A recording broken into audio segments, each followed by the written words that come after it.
Em nome do Pai, do Filho e do Espírito Santo. Amém. Ave Maria, cheia de graça, o Senhor é convosco. Bendita sois vós entre as mulheres, e bendito é o fruto do vosso ventre, Jesus. Santa Maria, Mãe de Deus, rogai por nós, pecadores, agora e na hora de nossa morte. Amém. São José, rogai por nós. São Felipe Neri, rogai por nós. Nossa Senhora de Fátima, rogai por nós. Em nome do Pai, do Filho e do Espírito Santo. Amém. Bom dia a todos. Nós estamos aqui na página 46 da biografia de São Francisco de Sales, escrita pelo padre Jacques Leclerc.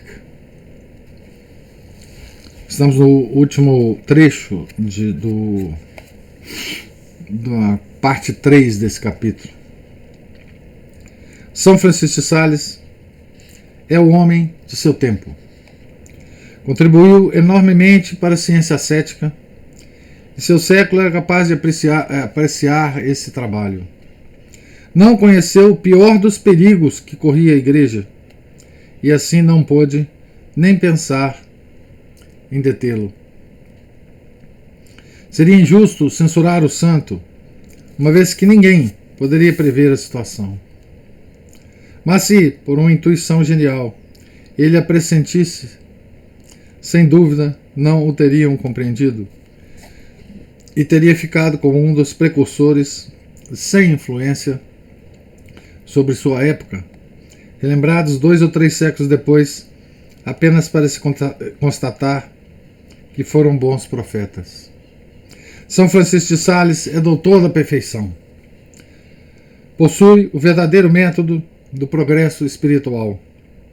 E é a ele que sempre recorrem aqueles que se ocupam com a direção das almas. Mas esse breve ensaio sobre o moralismo deve nos lembrar que se São Francisco de Sales explorou de modo admirável o ramo da vida espiritual, resta no cristianismo outros ramos por explorar. Então aqui o nosso biógrafo termina aquela parte que nós vimos ontem, daquela grande crítica, né, que ele fez a respeito da tendência renascentista, que incidiu sobre todos os santos, chamados moralistas, né? Os que se preocupavam com as almas, com a vontade, né? Porque moral significa ação e significa vontade, né? Mas que viveram numa época em que a inteligência não era mais privilegiada pela Igreja, né?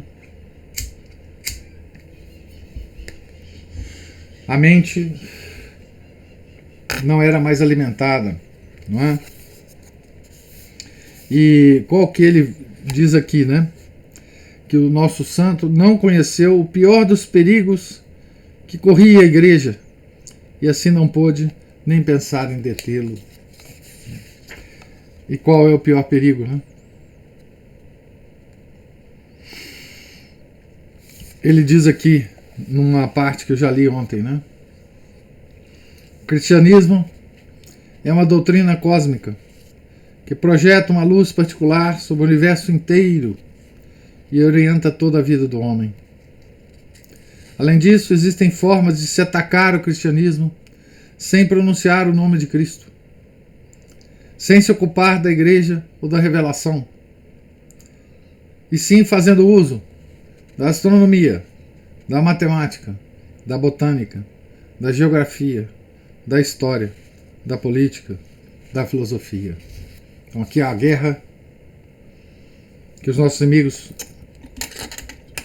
lançam contra nós, mas é uma guerra na mente e não no coração, né?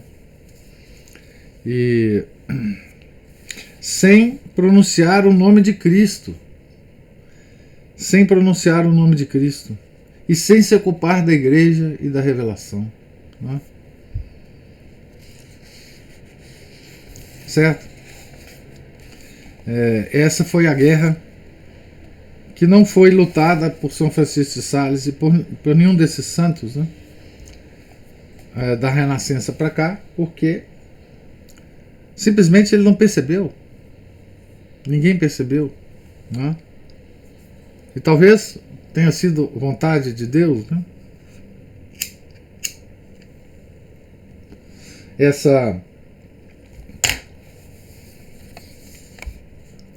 Essa não percepção, né, das pessoas, para onde que estavam, para onde que estava sendo deslocada a guerra contra nós, né? Então esse tópico que nós acabamos aqui, o tópico 3 do capítulo, né, se chama a tendência prática, né? Nós comentamos muito ontem. Agora a parte 4 do capítulo se intitula o otimismo, né? A discussão do otimismo e do pessimismo dilacerou o mundo moderno, e a grande vitória do otimismo no século XVIII talvez seja a chave da história contemporânea. Esse é o mesmo otimismo que atacou a igreja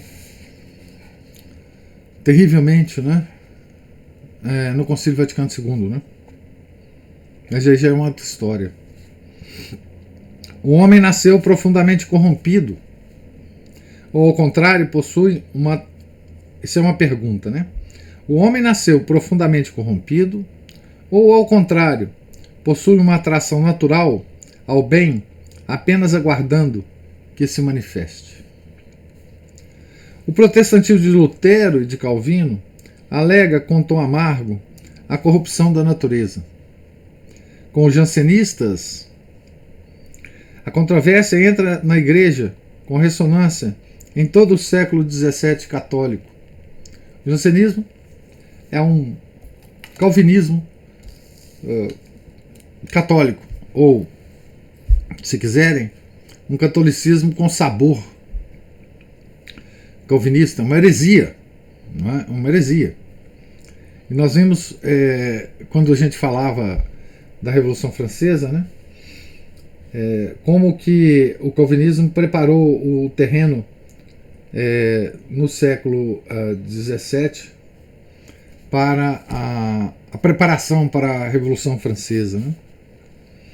Poucas controvérsias doutrinais têm uma repercussão prática tão imediata, já que da educação de crianças à direção de almas perfeitas, é evidente que toda a conduta do homem oscila entre uma natureza viciada, que a graça deve conter, e uma natureza simplesmente debilitada, que a graça deve somente fortalecer e elevar.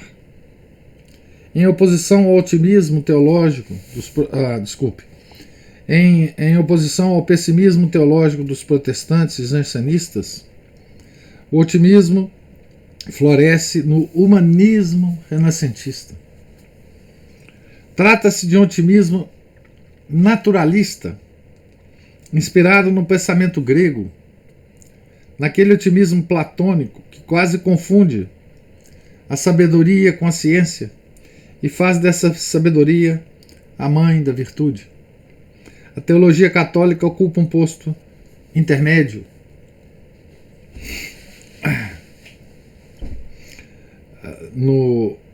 Nos padres da igreja nós vemos muito essa influência platônica, né? Santo Agostinho, por exemplo, né? Fazia já bastante tempo que os teólogos haviam abandonado o pessimismo que o espetáculo dos vícios do mundo pagão sugeria a certos padres. Os padres da igreja, né? Lá do início do cristianismo, né? Na Europa cristã persistiam as atrocidades e os pecados, mas as virtudes também cresciam vigorosamente sobre o solo preparado pela graça. Os santos se acercavam dos bandidos e os convertiam em sua hora derradeira. Além disso, as ordens monásticas foram capazes de estabelecer ambientes onde a natureza, penetrada pelo sobrenatural, parecia se endireitar ao menos nos aspectos principais do seu desenvolvimento.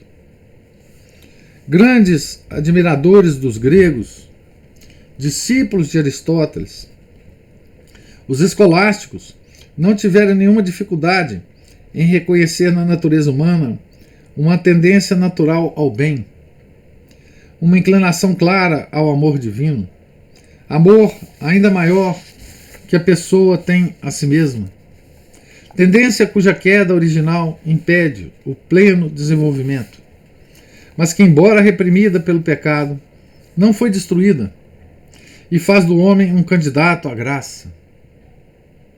Fala-se às vezes da espiritualidade sombria da Idade Média, mas é por puro desconhecimento. Encontramos na Suma de Santo Tomás explanações sobre a tendência natural do homem ao bem e ao amor divino, desconcertando mesmo os homens dos tempos bolchevistas. Aqui ele faz a citação de São Tomás, né? Suma, primeira parte, questão 60, artigo 5.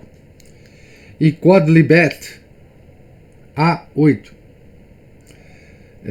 São partes que São Tomás fala dessa tendência, né? Não se pode imaginar maneira mais bondosa de se olhar a natureza que a de São Francisco de Assis.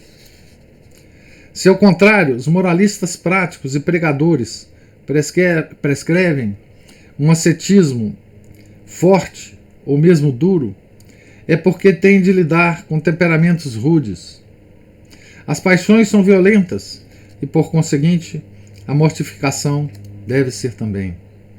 É um fato que não comporta qualquer pessimismo na concepção teórica da natureza.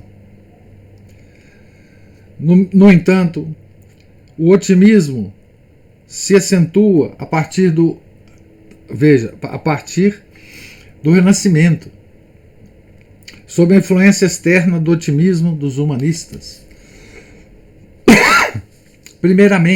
Dos humanistas primeiramente, e dos filósofos num segundo momento, e sob a influência interna da reação contra o pessimismo teológico protestante e jansenista. Esse otimismo se manifesta na concepção que os teólogos fazem dos efeitos do pecado original, da salvação dos infiéis, e disso resulta, na teologia católica, um lento movimento de brandura.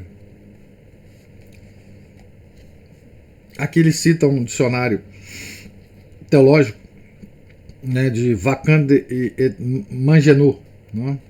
Dictionnaire de Théologie Catholique, Almot, Augustinisme. Né? Não, na palavra agustinismo tem essa descrição, então, do que ele está falando aqui. Né? À primeira vista, o mesmo parece acontecer com o papel atribuído à mortificação na vida cristã. Os costumes suavizam-se, assim como o ascetismo e a linguagem. As novas ordens religiosas, jesuítas, ursulinas, visitandinas, filhas da caridade, irmãos da doutrina cristã, substituem a mortificação exterior pela interior. No entanto, essa primeira impressão pode ser enganosa. A reforma do Carmelo se situa entre a fundação da Companhia de Jesus e a da Visitação. Então, a reforma do Carmelo feita pela nossa próxima santa, né? Que nós vamos ler aqui, a Santa Teresa de Jesus, ou Santa Teresa de Ávila, né? Então, a reforma do Carmelo se situa entre a fundação da Companhia de Jesus, que foi fundada antes da reforma de Santa Teresa, nós vamos ver inclusive isso na biografia dela, e a da Visitação, que foi a de São Francisco de Sales, né? Os trapistas são do início do século XVII, e o século XIX viu nascer inúmeras congregações expiatórias que em austeridade não ficam atrás de nenhuma das antigas ordens. Além disso, para completar, convém não esquecer que essas antigas ordens persistem. No caso do tempo dele, né, no início do século XX. Né. Hoje eu não. Enfim, hoje as ordens estão todas enlouquecidas, né, pelo Concílio Vaticano II. Esse último fato nos coloca de sobreaviso contra conclusões precipitadas. No âmbito teórico, a tendência otimista parece correta. No âmbito prático, o abrandamento da espiritualidade, ou uma parte dela, poderia ter causas mais complexas. Então, o que o nosso padre Jacques Leclerc está nos dizendo, né? Que sim, foi o Renascimento que nos trouxe, né, essa tendência do otimismo, né?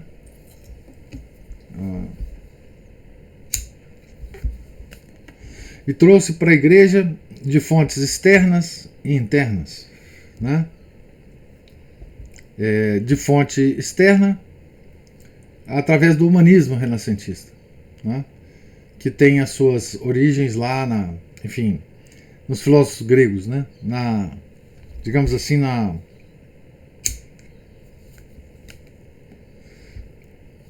no resgate, vamos dizer assim, da Grécia, né? E no âmbito interno, foi uma reação a Lutero, Calvino e também aos jansenistas, né? Que eram homens hereges perigosíssimos para a igreja, né? Então essa foi a reação da parte externa e da parte interna da igreja. Mas ele tempera isso, né? Ele tempera isso, esse otimismo, dizendo que dentro da igreja também surgiram ordens de um rigor, de mortificação muito grande, né? Por um lado, a Renascença trouxe um certo relaxamento nas ordens, né? Nós vamos ver mais detalhadamente esse relaxamento quando nós formos ver a biografia de Santa Teresa de Ávila, né? E por que ela decidiu, digamos assim, reformar, né, o Carmelo, né? E São João da Cruz também, o Carmelo masculino, né? Então ele tempera isso dizendo que surgiram ordens a partir da Renascença que em nada devia, em termos de mortificação, de vida austera, né, às ordens antigas. Então são duas tendências aí, né? Então, o que mostra a complexidade da questão, né?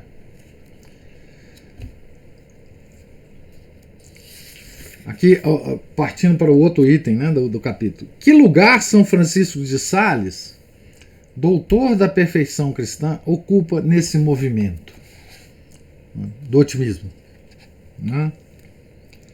Percorrendo as épocas cristãs, encontramos, sobre a doutrina da mortificação, a mais notável unidade nos autores mais diversos. Possuem a mesma doutrina São Bento e Cassiano, São Bernardo e São Francisco de Assis, Santo Tomás, Santa Catarina de Sena, o autor da imitação,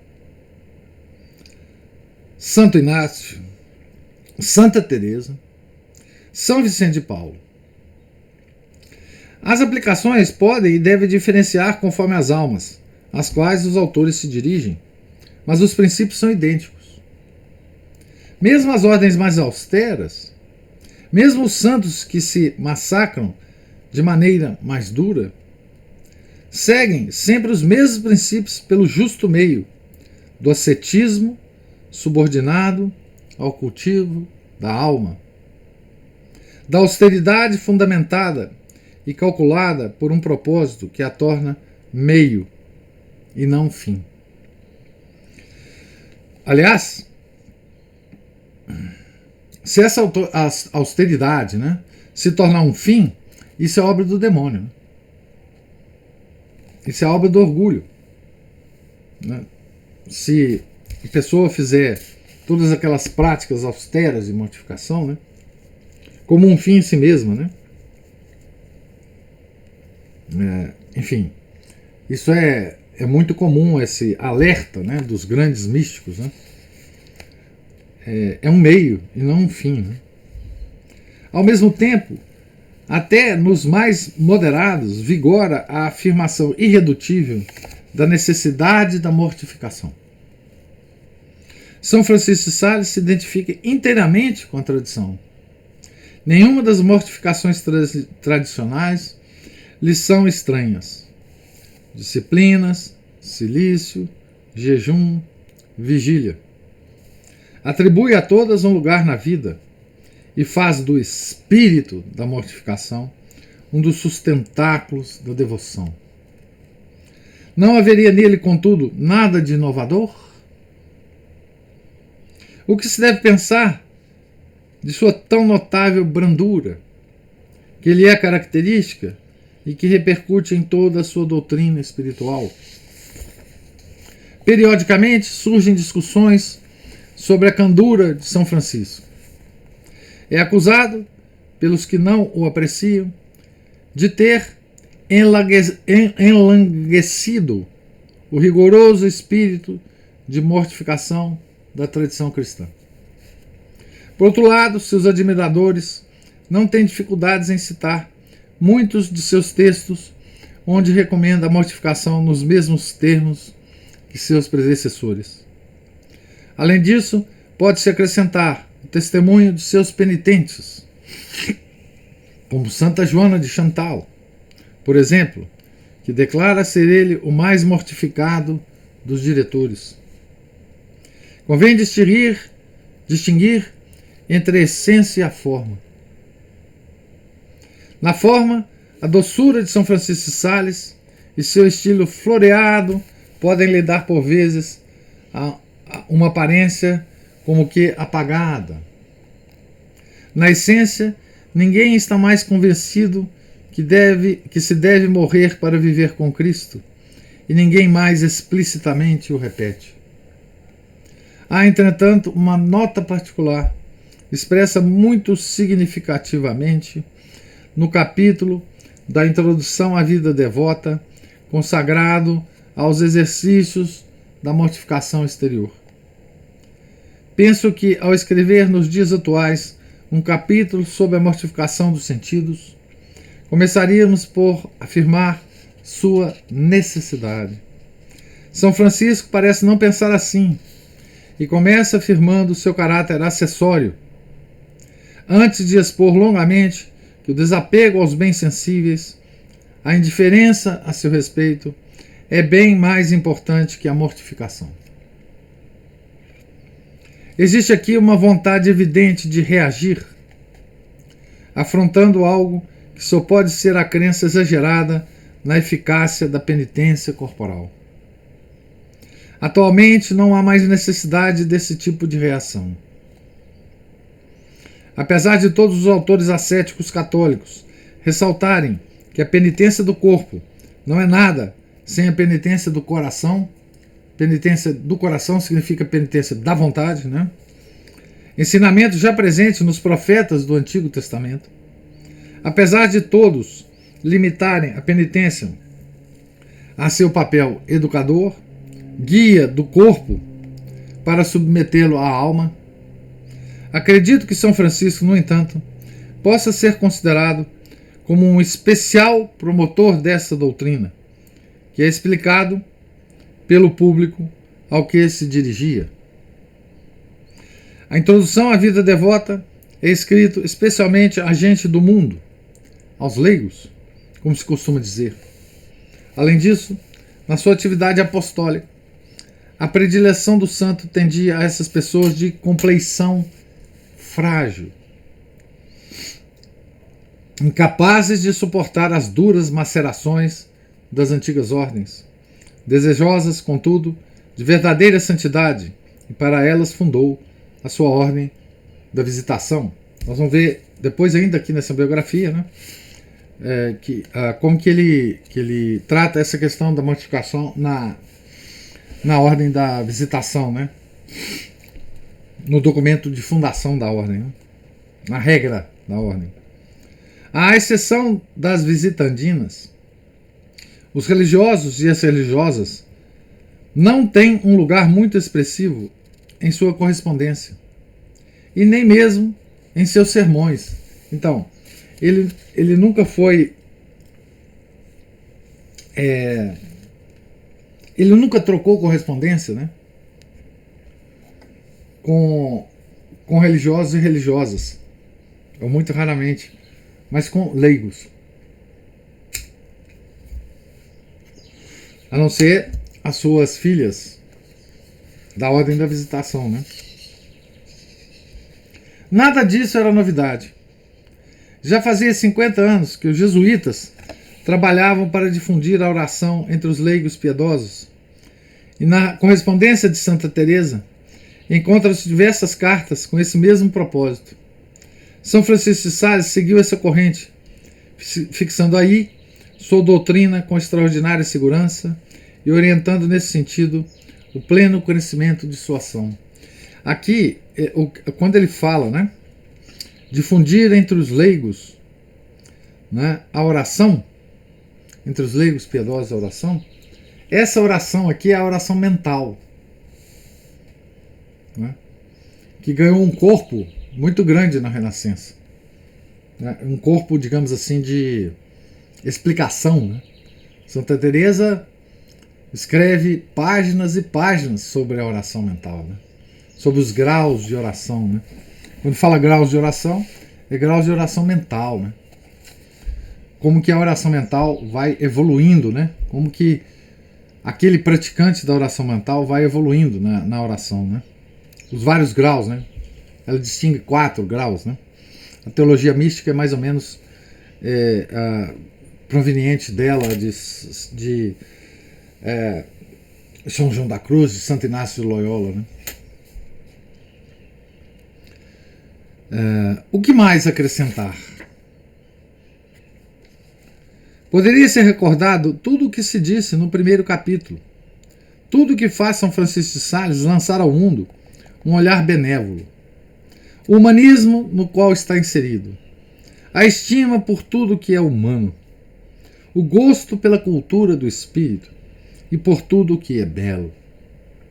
Também sua educação em uma família profundamente cristã, em meio a pessoas perfeitamente dignas, e sua carreira no seu meio provincial marcadamente honesto.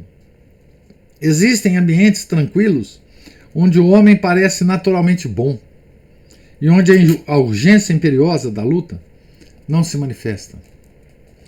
Acrescentemos ainda, por fim, seu caráter naturalmente bom, prontamente inclinado a encontrar interesse em todas as coisas.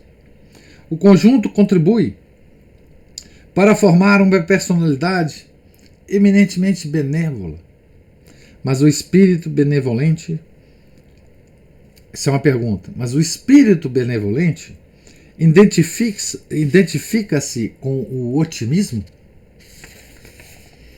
A esse otimismo, né, da Renascença? E a resposta do nosso autor, né? Não se identifica, mas se aproxima. Uma alma benevolente enxergará o bem das coisas antes de ver o mal. Um espírito repleto de bondade transmitirá coragem aos infelizes que permanecem lutando. Encorajador, alentador, São Francisco de Sales o é mais que ninguém. Impossível ler uma página sua sem tirar daí o gosto do bem e do bom Deus. Mas é esse o otimismo? Há um otimismo católico que raramente se discute, mesmo comportando diversos matizes, e que é o otimismo após a graça, ou o otimismo pós-batismal. Esse otimismo consiste em uma enorme confiança naquilo que o homem pode fazer quando está batizado e vive nele a graça.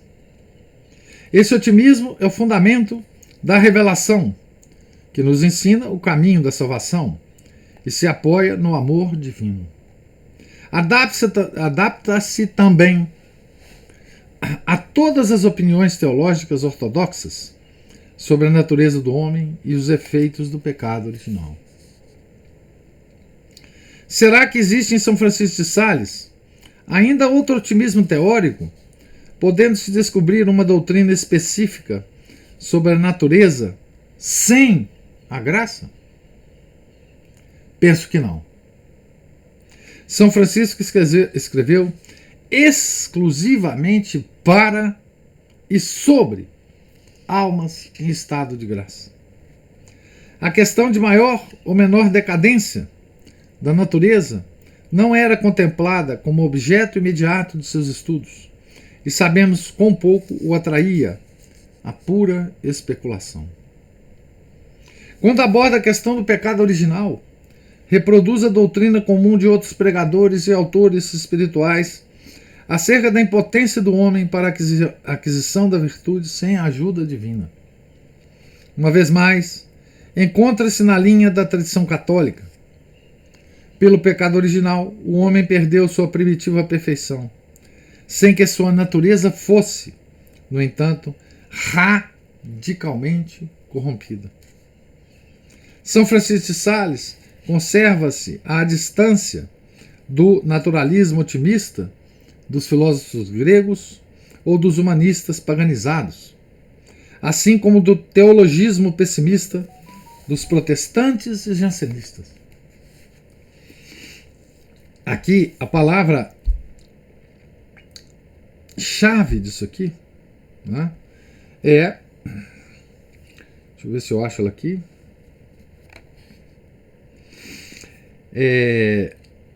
Sem que a natureza fosse radicalmente corrompida. Então, quem acreditava, né, ou quem acredita até hoje, que o pecado original corrompeu radicalmente a natureza, são os protestantes e os jansenistas. Hoje o protestantismo também está numa confusão miserável, né? Estou dizendo originalmente, né? A igreja nunca aceitou que a corrupção da natureza pelo pecado original fosse radical.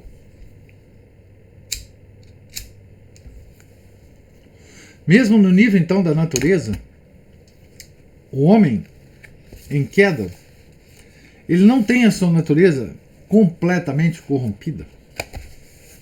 Se fosse assim, não teria mais jeito, né? Então o homem ainda preserva na sua natureza algo que nos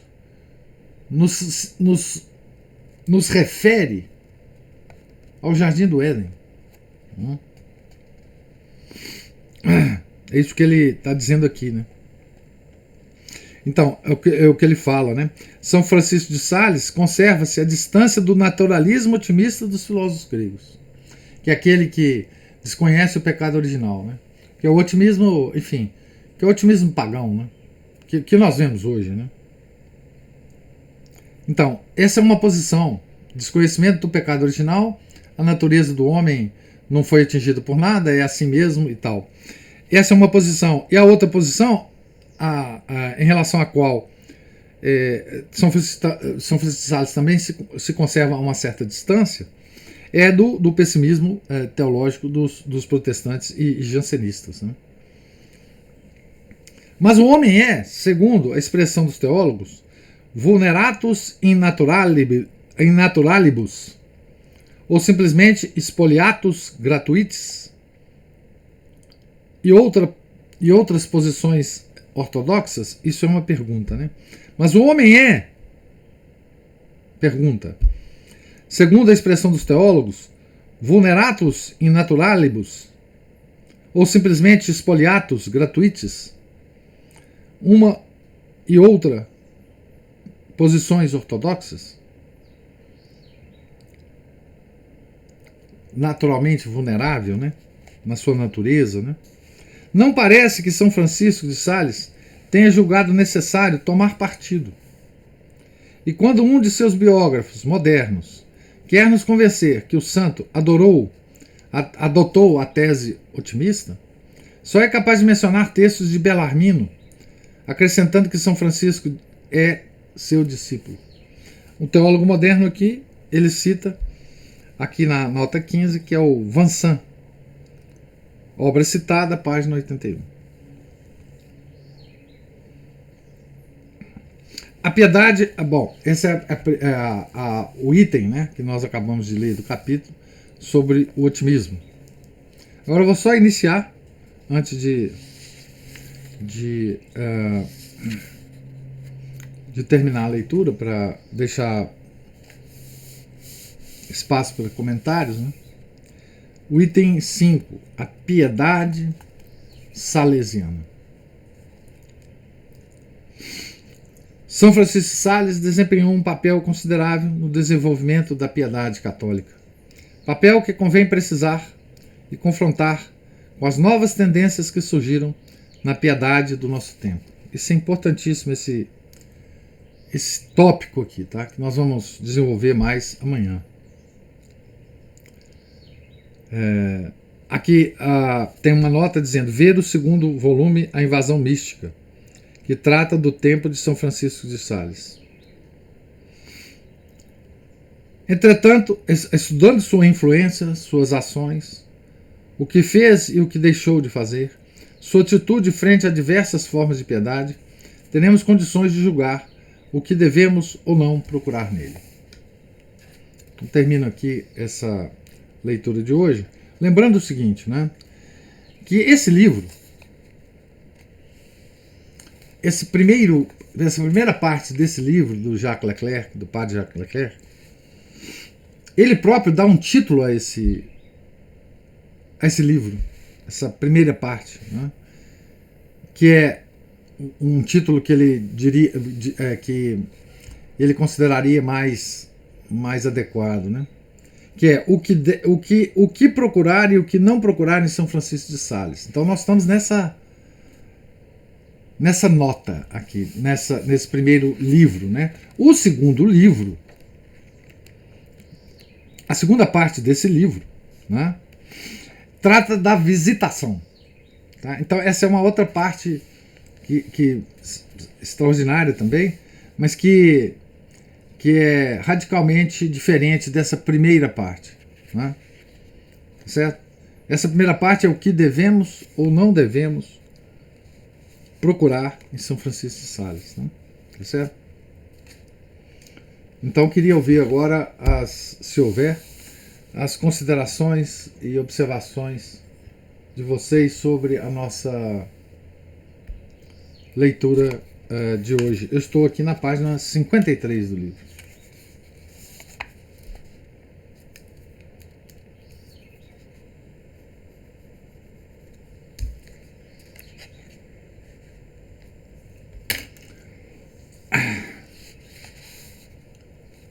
Ana Paula ou Márcio levantou a mão. Oi, professor, tudo bom? Ô, Márcio. Essa introdução é muito boa, né? Não dá nem para acrescentar muita coisa mesmo. A obra, pelo menos assim, do A Tratar do Amor de Deus, eu só dei uma folheada, muito tempo quando eu comprei.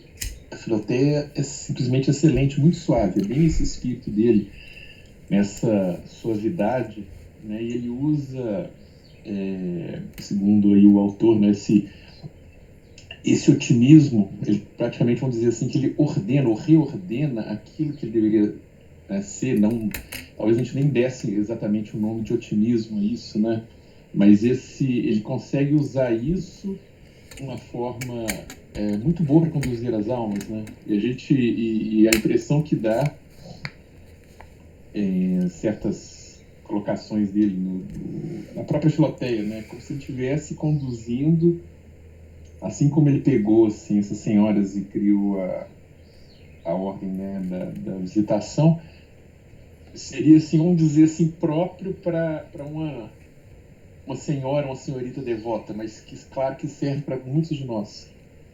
Quer dizer, muitos de nós não, praticamente todos nós, para poder encaminhar nessa vida espiritual de maneira bem suave, bem branda e aprofundando aos poucos, né? Ao invés de muitos que resolvem, de repente, dar uma dinha na coreta egípcio aí e acaba a coisa dando para trás, né? E como a gente passa, assim como teve a Renascença, depois teve a Era Barroca, que deu tipo um paraquedas nessa queda, depois veio o liberalismo, depois o modernismo, e cada vez aprofundando mais esse paganismo. Ele é um escrito, assim, a Filoteia é um escrito bem atual para todos nós, mas sempre como, quando a gente termina de ler um livro daquele, a gente vê, esse livro aqui tem que ser um livro de cabeceira, a Filoteia. E meditando, e lendo aos poucos, e repetindo aquilo durante muito tempo, né? Porque ou é isso, ou então nós vamos ter que adotar aquele otimismo, entre aspas, né? Dos ideólogos, né? Do mundo melhor é possível, que um homem nasce bom, mas se corrompe com a sociedade, mas só não falam quem corrompe a sociedade, essas coisas assim. Veio desse otimismo grego, né? De Platão. Exatamente, vai passando, né, dessa origem aí, desse idealismo todo aí, ele vai só tomando as roupas novas, uma maquiagem diferente, igual a moda, vai sendo reeditado, muita gente vai aderindo a isso. Então, ao invés de... E provavelmente, até mesmo a Filoteia, ela seria uma ótima introdução para as pessoas até mais jovens, ao invés de elas serem instruídas nas ideologias, passarem, né, a adotar uns livros desses. O problema, muitas vezes, é que às vezes a gente acha que os jovens são incapazes. Falando de jovem, não meninos de 20 e poucos anos, mas mais novos ainda, 12, 13. Justamente uma idade que eles entram numa fase meio perigosa, justamente para poder colocar isso como opção diante das tentações das ideologias, né? Que eles começam mais ou menos nessa idade e, questão de poucos anos, igual o professor tinha falado outra vez, na adolescência já se encontram perdidos, né? Aí, caso você queira estender um pouquinho mais isso, muito obrigado. Certamente. Obrigado você. Não, São Francisco de Sales é um autor, digamos assim, principalmente a Filoteia, né? É um autor moderno, né? Porque assim, o mundo, desde então, decaiu muito.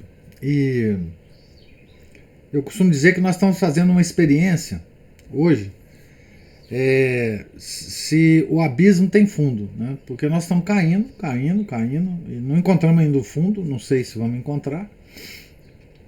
E Filoteia, ele é, digamos assim, uma introdução mesmo, isso é o título, né? Uma introdução à vida devota, que fala muito ao nosso tempo hoje. Quer dizer, fala muito ao jovem ou a todo mundo que se aproxima da Igreja Católica e quer viver uma vida devota. Ele é muito, digamos assim, contemporâneo, no sentido de que ele não foca, ele não enfatiza aquelas coisas que nós sentimos uma grande reação contra, né? Que é aquelas mortificações incríveis, né? Aquela vida quase que monástica, né? O São Francisco está falando ali da posição dele, né? Há uma alma que quer ter uma vida devota tranquila, que quer ter uma vida devota no mundo, né? Que quer conselhos, que está ávida por conselhos para se viver no mundo, nessa confusão do mundo. Por isso, inclusive, que esse livrinho faz tanto sucesso. Tanto sucesso. Não é? Ele tem uma personalidade, esse livro, muito diferente de outro, que também é um livro de cabeceira nosso. Não é? Que é mais, digamos assim, austero, mais medieval, mais, embora não seja assustador, mais, digamos assim, monástico, né? Que é a Imitação de Cristo. Né? Ambos são livros de cabeceira, ambos são livros de um sucesso extraordinário, um número de edições, etc, etc. Dizem que a Imitação de Cristo perde apenas em número de edições para a Bíblia. Né? Então, mas é caracteristicamente diferente os dois livros. Né? A Imitação de Cristo, você sente mais o sabor medieval. Né? Um sabor de recolhimento monástico, né? De uma vida mais austera. É um passo diferente, é um matiz diferente. Né? Já Filoteia, eu acho que ele se adapta muito mais ao tempo que nós vivemos hoje, né? Que tem horror às práticas de mortificação mais tradicionais da igreja, né? Silício, disciplina, jejuns impressionantes, vigílias impressionantes, né? Que a gente vai encontrar em muita vida de santo aí, né? Que, inclusive renascentista, tipo Santa Teresa de Jesus, São João da Cruz, e São Francisco de Sales, eu considero que é um santo que fala, cuja linguagem fala muito mais ao nosso tempo do que talvez esses outros, né? Que são duros, né? São duros, né? Santa Teresa e São João da Cruz, São Paulo da Cruz, né? São santos cuja dureza é impressionante, né? Ela não está de nenhuma forma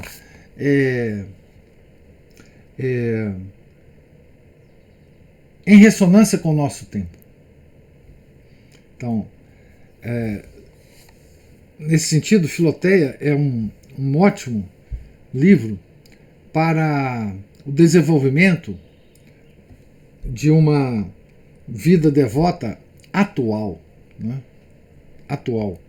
Esse espírito salesiano, né, está muito mais em consonância, né, com o nosso tempo. Né? Já um grande santo observava isso, né, que era um grande devoto de São Francisco de Sales no século XIX, né, que foi São João Bosco. Tá certo? Muito provavelmente por causa disso. O nosso santo, São Francisco de Sales, ele fala muito mais aos séculos posteriores de decadência. De decadência. Né? Que esses outros santos, grandes, de grandes mortificações, né? Uma Santa Gema Galgani, uma Santa Margarida Maria Lacoque, enfim, é outro tipo de santidade que repulsa, que causa repulsa ao nosso espírito do século de hoje, né?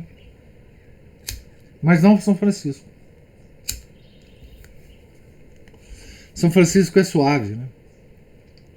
Nos dá uma certa esperança de, mesmo nós vivendo nesse mundo corrompido do jeito que está, nós temos uma solução, né? Ele nos traz uma notícia boa, digamos assim. São Francisco é portador de uma notícia boa, né?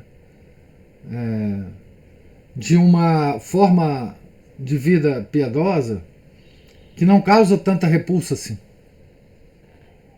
ao nosso século, né? E nisso você tem razão, Márcio. Nesse sentido que São Francisco talvez seja um santo que possa ser apreciado por nós e adotado por nós, a sua técnica adotada por nós, mais facilmente hoje, né? Não nos causa repulsa. A verdade é essa. Né? Professor, Diga, Cristina. Sobre essa repulsa, eu lembro muito da. Ontem o autor, o senhor nos notificou sobre o nosso pensamento renascentista, né? E eu acho que é daí que formularam, né, as teorias psicanalíticas e tudo mais. Eu lembro muito da minha noção, assim, de encontrar uma fala em relação a essa repulsa na ideia de que a penitência é um desequilíbrio, a coisa chega até, olha, eu já li coisa, eu estou fazendo só uma relação de ideias aqui, eu não posso citar. Chega ao Foucault. Foucault era aquele sadomasoquista, né? E me lembrei da Marilena Chauí, ante aquela obra belíssima do Êxtase de Santa Teresa, que ela fez o sacrilégio de... Ela tratou aquilo com uma banalidade, uma coisa horrorosa, orgasmo, qualquer coisa que seja. Então, o que acontece é que perverteram mesmo essa ideia de vida devota e tal. O que eu queria perguntar para o senhor, que eu perdi um pouco aqui a leitura. O senhor parece que leu que a obra do São Francisco é para almas em estado de graça? Foi isso? Não. O que eu li aqui é o seguinte: que existe um otimismo católico. Não é identificado com o otimismo do mundo. Porque o otimismo do mundo, o que é o otimismo do mundo? O otimismo do mundo é aquele que desconhece o pecado original, que desconhece a perversão da natureza humana pelo pecado original. Não é? E então considera o homem naturalmente bom, etc, etc, etc. Esse é o otimismo deletério, inclusive, né? Mas o que ele estava dizendo aqui, quando eu li, é que existe um otimismo católico, que é aquele otimismo pós-batismal. Ele usa, inclusive, essa expressão aqui, um otimismo pós-batismal. Aquele em que a natureza humana corrompida, mas já agora, contando com a graça de Deus, ela terá um fim bom. Não é? Esse é o otimismo católico. E ele faz essa distinção justamente para distinguir essas duas formas de otimismo. Não é? O otimismo pagão, que é aquele que desconhece o pecado original, e o otimismo católico, que, não desconhecendo o pecado original, reconhece que a graça pode reconstituir, enquanto a gente vive, pelo menos em parte, essa integridade da natureza humana após a queda. Então, exatamente esse é o, digamos assim, é o mote aqui do nosso autor, né? Ele fala assim: há um otimismo católico que raramente se discute, mesmo comportando diversos matizes, que é o otimismo após a graça, ou o otimismo pós-batismal. Esse otimismo consiste em uma enorme confiança naquilo que o homem pode fazer quando está batizado e vive nele a graça. Então esse é o otimismo católico, não é? E é o otimismo salesiano, né? Não é aquele otimismo pagão. Então, essas duas formas de otimismo também é uma observação muito interessante do nosso autor, né? Bastante sutil.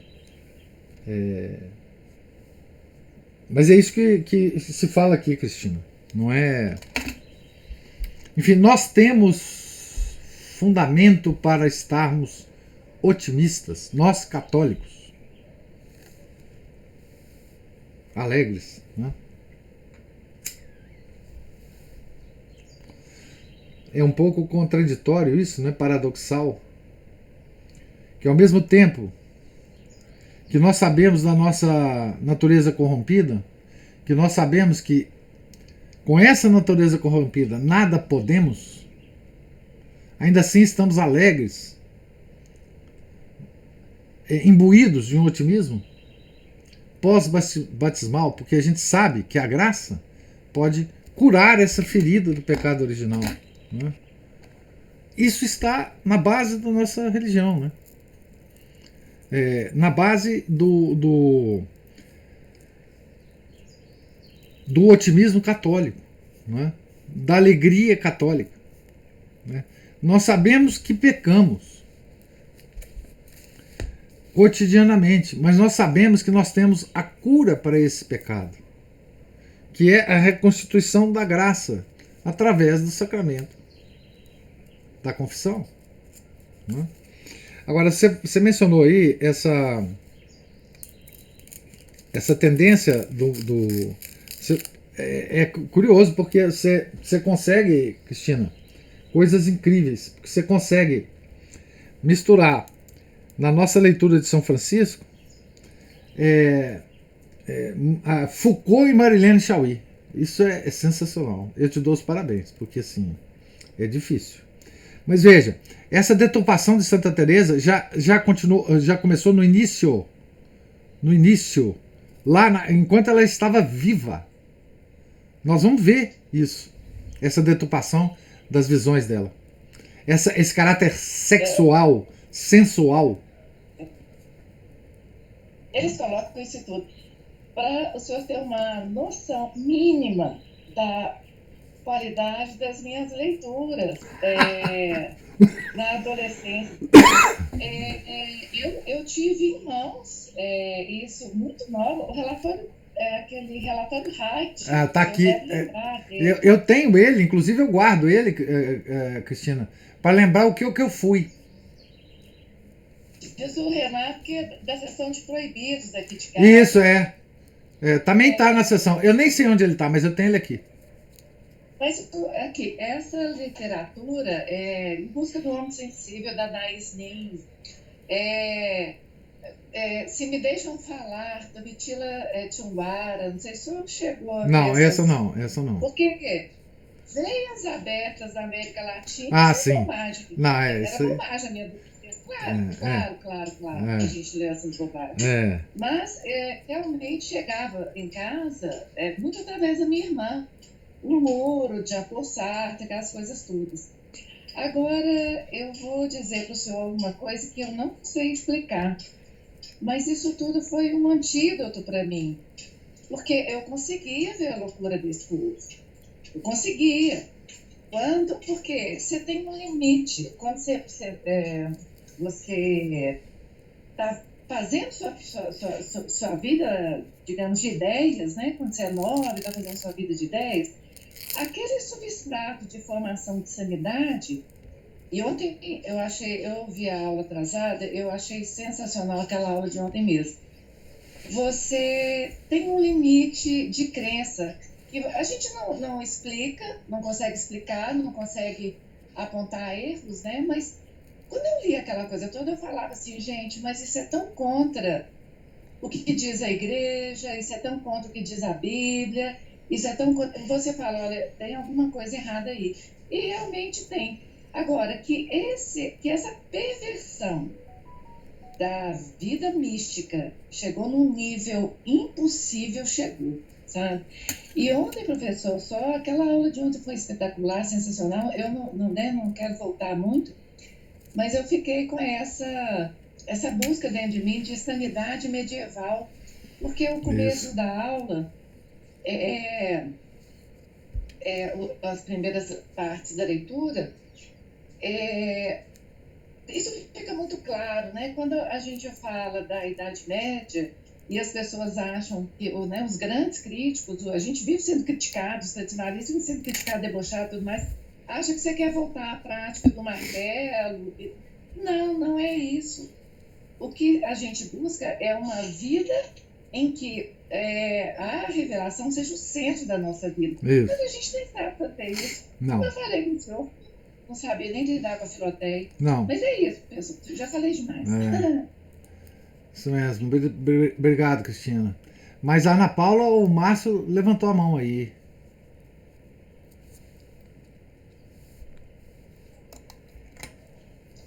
É que me parece que, a mim me pareceu que a leitura de hoje, e juntando com a de ontem também, né, que só deixou mais difícil a gente fazer aquela conciliação que a gente conversou sobre algo que a gente conversou outro dia, né, que aparentemente, entre duas coisas tão aparentemente contraditórias, que é a gente ser um ser tão pequeno, né, miserável diante de Deus, e ao mesmo tempo ser filhos de Deus, né, não perder isso, foi o que o senhor disse, né? Isso. E eu fico pensando que a gente às vezes não para pensar e como que a gente, hoje, o homem de hoje, que é tão altivo, né, egoísta, orgulhoso, né, ele não percebe isso, não percebe o quanto que, por exemplo, ele precisa de tanto livro de autoajuda para aumentar a sua autoestima.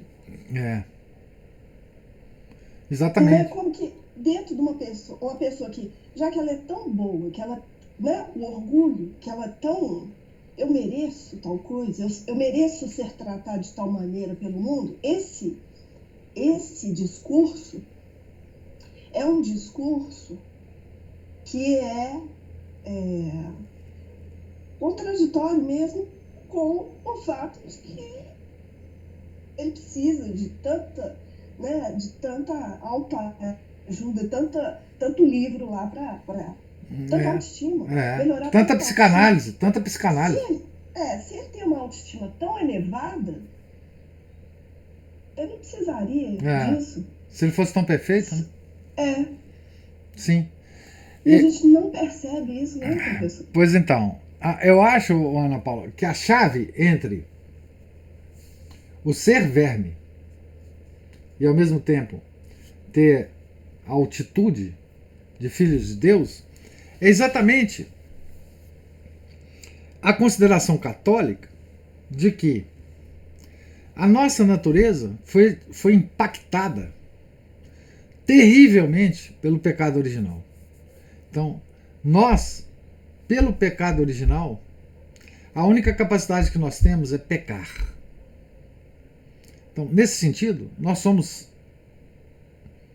cinza, nós somos vermes.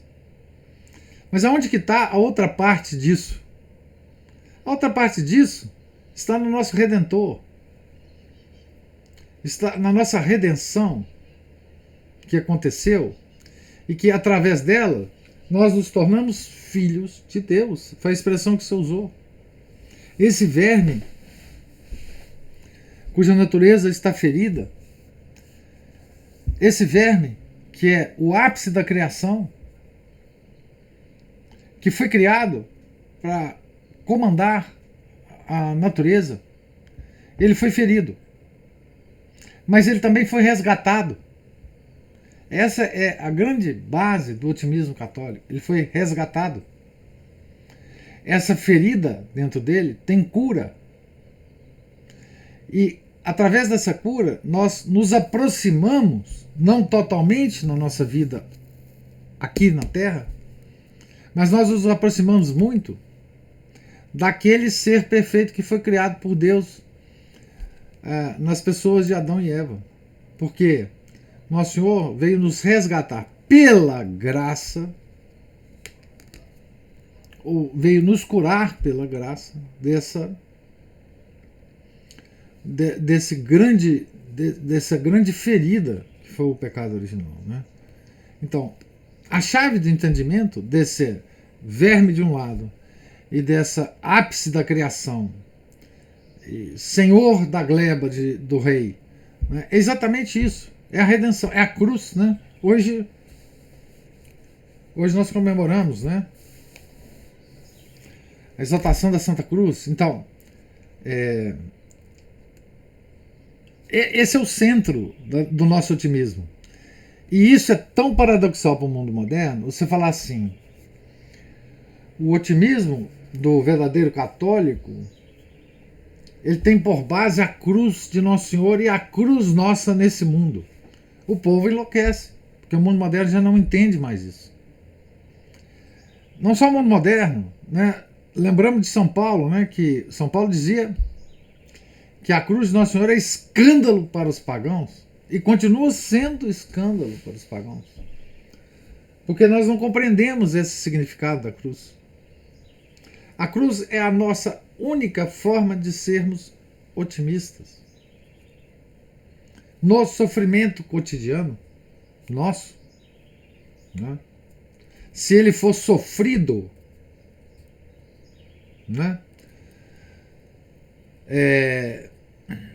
em harmonia com a cruz de Nosso Senhor, né, como de São Paulo, né, a igreja completa, ele dizia na própria carne dele, São Paulo, né, que ele completa na carne dele os sofrimentos de Nosso Senhor na cruz, como se Nosso Senhor, por mais que tenha sofrido na cruz, não é, ele ainda deixa para nós o privilégio de sofrer um pouco mais com ele na cruz. Quer dizer, ele nos deixa o privilégio de participar também da redenção que ele nos trouxe, né? Essa é a única forma de ser otimista. E isso é de um realismo impressionante, isso não tem nada de subjetivo nisso, né? Nós completamos em nós o sofrimento de Nosso Senhor na cruz. E isso é a única forma de sermos otimistas, porque com isso nós nos tornamos filhos de Deus, que é uma coisa acima da nossa natureza. A nossa natureza não está preparada, que esse é o erro da nova teologia, né, da nova teologia. A nossa natureza não está proporcionada a sermos filhos de Deus, mas a graça nos faz isso, né? Então, esse é o problema do mundo moderno, que o mundo moderno não entende isso. Aliás, não só o mundo moderno, acho que a maioria dos católicos não entende esse privilégio que nós temos, né? Cristina abriu o microfone aí.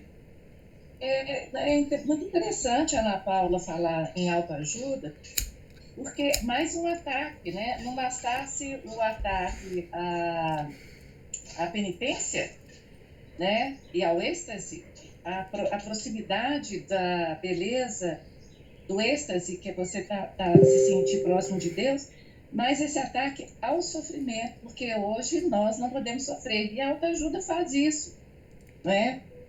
Os nossos sofrimentos, o sofrimento moderno, ele é, eu creio, assim, em geral, apenas materialista. As pessoas sofrem porque não têm as coisas, né? E o que elas fazem com o sentimento, com o sofrimento real?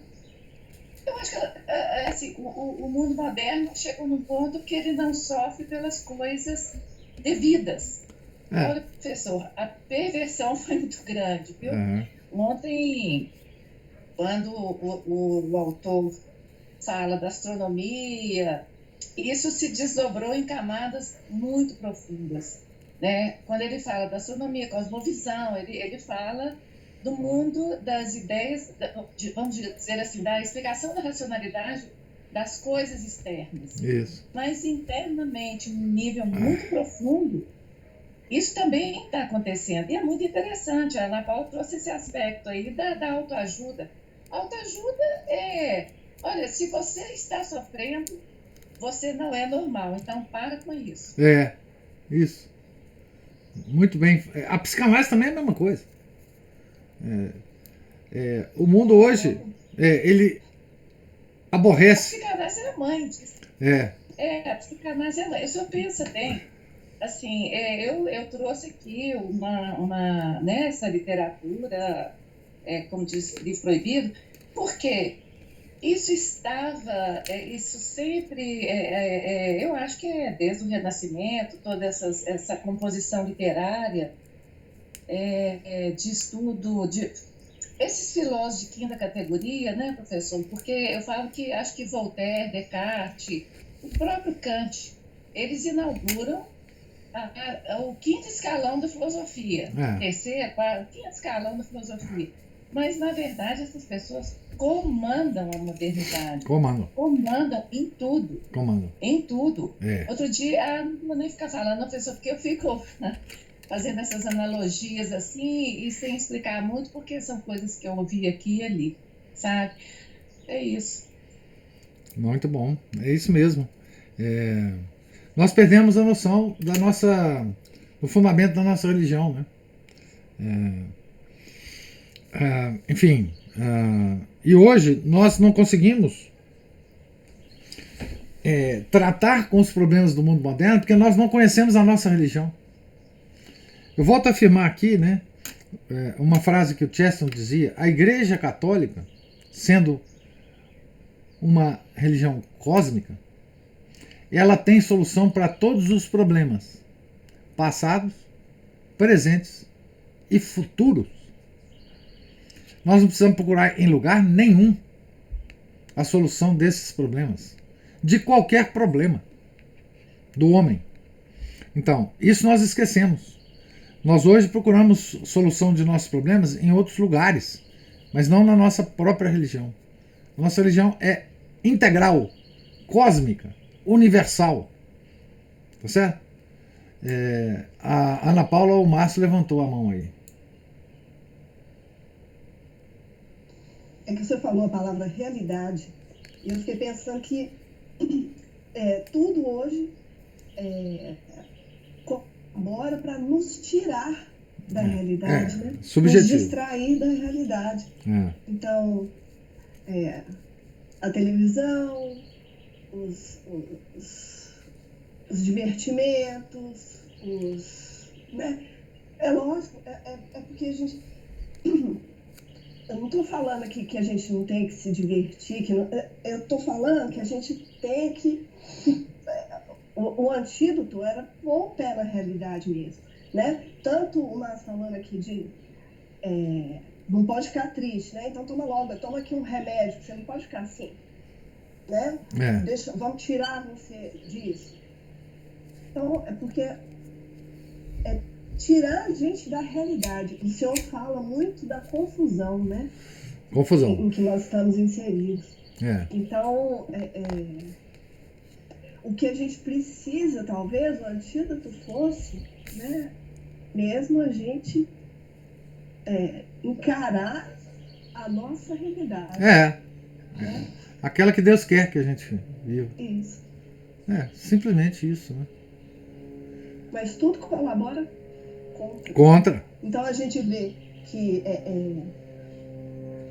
é tudo muito de aparências mesmo, né? É uma aparência de altivez, uma aparência de bem-estar, tudo uma aparência. Se você arrancar aquela casquinha ali, a pessoa desmorona. E voltando para a nossa religião, Ana, é aparência de piedade, aparência de humildade, aparência de... Não tem nada a ver com a realidade.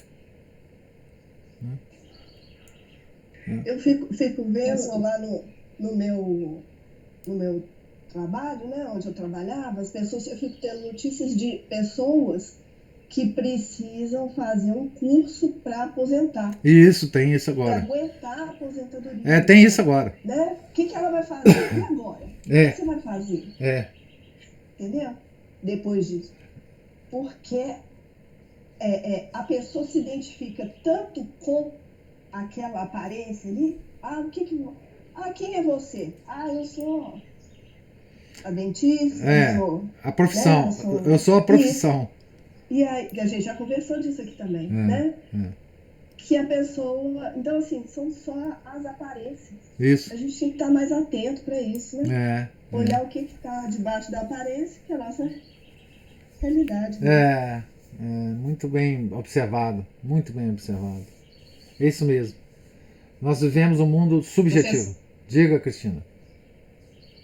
Não, é sempre as duas cabeças do Chesterton, né? Se a gente tem uma religião que tem tudo, tem uma cosmovisão, tem uma... Eu não sei como chamar isso, mas é a completude da nossa internalidade, né? Na cruz, e que a gente foi tão apartado disso e tem tanta dificuldade, é de novo a cabeça pendida.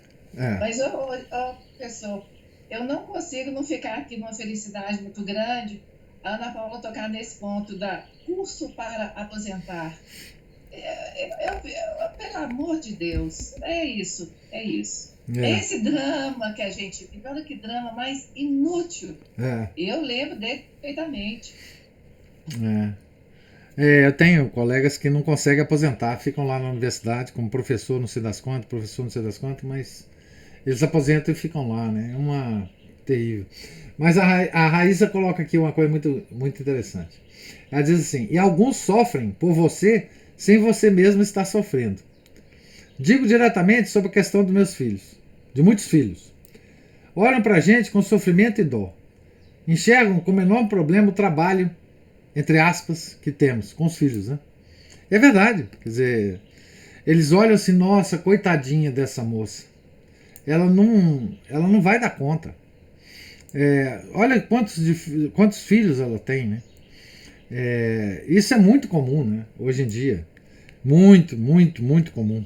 É como se ter poucos filhos fosse uma tendência natural desde que o homem é homem, né? E é exatamente o contrário, né? Então, essa é uma das características que o mundo moderno, né, ele mais se mostra pra gente, né? Que é o horror perante a nossa religião, o horror perante o florescimento da vida, perante a criação de vida através dos nossos filhos, né? Como que o mundo, ao invés de considerar isso como uma riqueza enorme, considera isso como uma deformação mental, talvez. O mundo talvez considere as mulheres que têm muitos filhos hoje como loucas. Essas mulheres estão loucas. O que elas vão fazer com tanto filho? Como é que elas vão criar? Como é que elas vão conseguir criar economicamente, financeiramente? Como é que esses meninos vão se educar, etc, etc. É isso que se pensa hoje, né? E esse é um dos aspectos em que o mundo não consegue se esconder, né? Chama de corajosa ou animada, mas queriam chamar de loucas mesmo. Exatamente. Enfim, são mulheres que estão atadas a um passado, né, que não são, que não percebem o progresso que foi, né, os métodos anticoncepcionais e tudo mais, né. É uma das formas do mundo. O mundo, nesses casos, ele não consegue se conter, né? Ele mostra a cara dele assim diretamente para nós, em algumas dessas atitudes, né? É muito, muito interessante mesmo. Assim, mas é isso, quer dizer, se nós não nos concentrarmos de que a base do nosso otimismo católico, da nossa alegria católica, é a cruz de Nosso Senhor, se nós não percebemos a realidade disto, né? E outra, se nós não percebermos que todos sofremos, bons e maus, né? Existe um texto do Garrigou Lagrange muito bonito, em que ele pega aquele momento da crucificação de Nosso Senhor entre o bom ladrão e o mau ladrão. E ele diz: tanto o bom ladrão quanto o mau ladrão sofrem. Não há como não sofrer, né? O mau ladrão sofre esbravejando.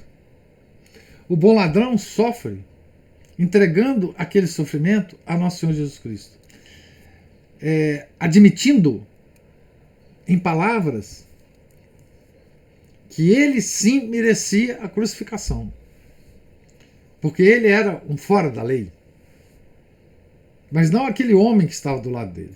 Aquele não era um fora da lei, e aquele não merecia a cruz. Então, o bom ladrão é aquele que admite que ele merece ser crucificado, que ele merece os sofrimentos. Então, ele se entrega a Nosso Senhor naquele momento. Ele entrega o sofrimento dele a Nosso Senhor. E ele é canonizado por Nosso Senhor, né? É o único santo canonizado por Nosso Senhor. Mas o sofrimento dele não é menor do que o sofrimento do mau ladrão, não. É igualzinho, eles estão crucificados, as dores são as mesmas, as câimbras são as mesmas, as faltas de ar são as mesmas do crucificado, são as mesmas de Nosso Senhor.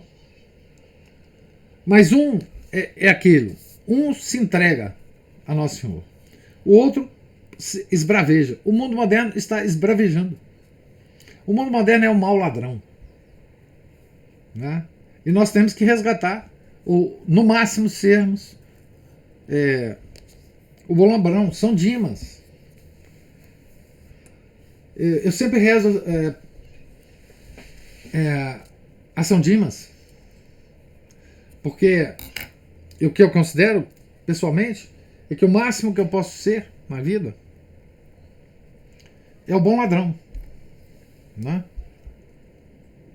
Eu não quero ser o mau ladrão. Eu não quero esbravejar contra o Nosso Senhor, como o mau ladrão fez, né? Na hora da morte. E a única coisa que a gente pode esperar, né?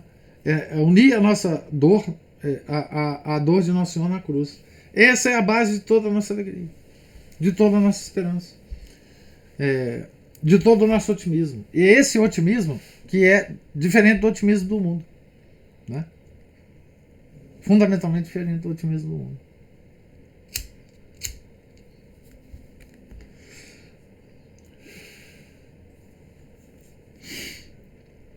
Então, mais alguma observação? Nós estamos aqui, então, na página 53. Se Deus quiser, amanhã a gente volta com uma leitura. Tá certo? Deus lhes pague a paciência, a presença, as observações, os comentários, que muito enriquecem a nossa leitura matinal, né? Tenham todos um santo dia. Fiquem com Deus. Em nome do Pai, do Filho e do Espírito Santo. Amém. Ave Maria, cheia de graça, o Senhor é convosco. Bendita sois vós entre as mulheres, e bendito é o fruto do vosso ventre, Jesus. Santa Maria, Mãe de Deus, rogai por nós, pecadores, agora e na hora de nossa morte. Amém. São José, rogai por nós. São Felipe Neri, rogai por nós. São Francisco de Sales, rogai por nós. Nossa Senhora de Fátima, rogai por nós. Em nome do Pai, do Filho, do Espírito Santo. Amém.